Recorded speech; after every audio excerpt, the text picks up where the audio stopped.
Patricia Benedict, they're about to unveil the heroes of the Bayland, Mr.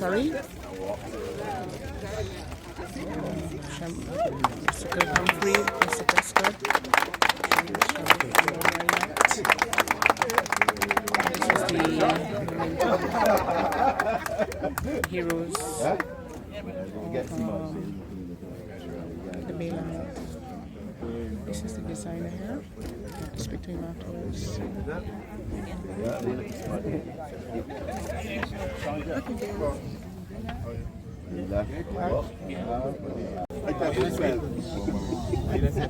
Listen, you should see she in front of there dancing. Every time.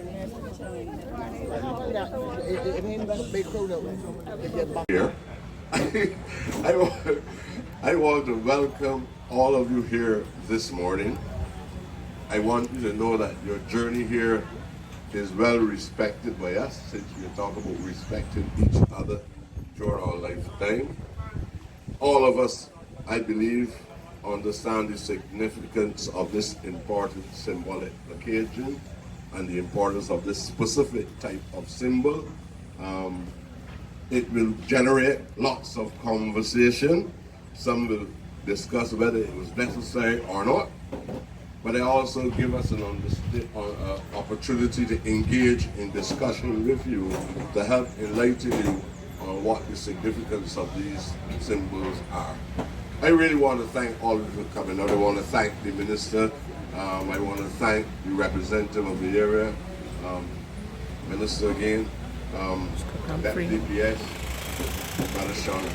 major important individuals within the Ministry of Culture, the Office of Recreation, Economic Enfranchisement, to which I am responsible for, all within the Prime Minister's office. I want to thank the distinguished hometown boy, Edwin Yearwood from St. Barbados, a community to which I have the pleasure of also representing. I want to thank my friend Ray. I don't think you have any problem. There's a grassroots name that we identify each other with. I feel when I talked here this morning, I remember Big Earl, and I remember Henry Jordan, and I remember great people from within the community inside. And I want to thank all of you for coming out, and I'm sure that those who come after me will also help to extend the conversation, to share some enlightenment with all of you. Thank you very much. That DPS, glad to see you again. It's been 24 minutes. All right. My family, sorry.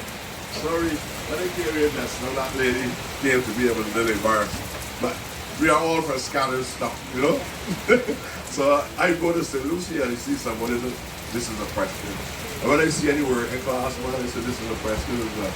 And I want to thank you as well for bringing some things to my attention I ought to have known.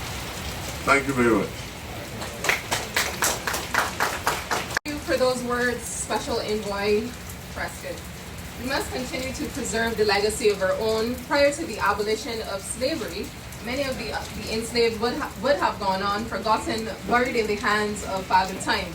We must memorialize our own, and this is an important task being led by the Office of Reparations and Economic Enfranchisement.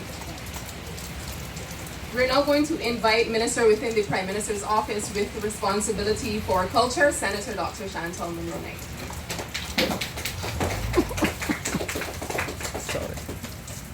Good morning, everyone. It's a pleasure to be here. When Special Envoy was speaking, I was going back to some childhood memories of this area as well. As he indicated, I went to Spring Memorial Secondary, but I had several friends from in the Bayland, and in particular in this area. And I hope, well, my father's not watching, but I remember very many evenings when I should be at home, being in this area, spending hours at my friend's house, and those are friends that I still have today. But I also grew up in a community very similar to this one, Paradise Village, which is nestled between Dover and St. Lawrence. Again, a tourism area, and then also a middle class area. And very much as well, remembering the men and the women who often chastised me, who helped to keep me on the right path, who helped to remind me to keep my uniform to a certain length when I was on a school bus, making sure that I was making my way home and not other way. And sometimes even before I got home, my father would tell me what bus I was on, because there were people from within the community that were looking up for me. And so that today, what we are doing is very much honoring those unsung heroes, as we would call them. The men and the women who have helped to build our communities, who have helped to build this community.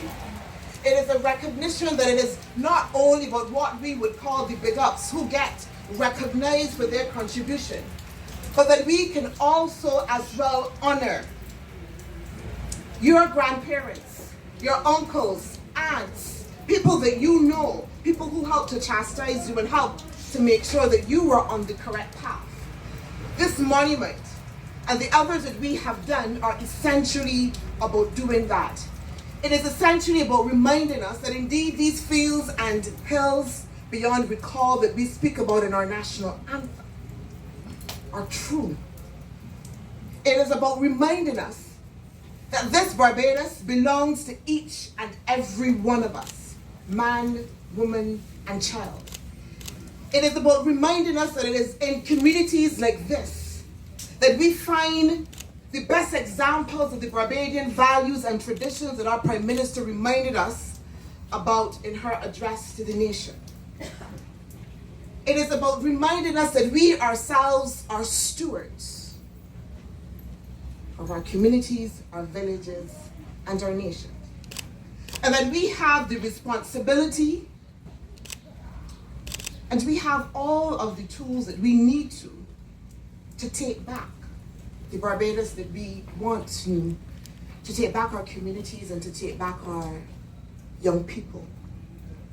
It is here within our communities that we can provide the examples that young people need, particularly at a time when we have the greatest concern about where this nation is going and what is happening within our communities.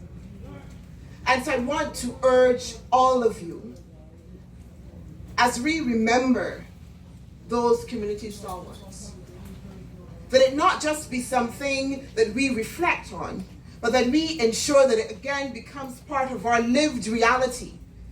That within our communities and within our villages. Help me spread the word about Naked Departure via social media. Subscribe and share to show support and love for our channels.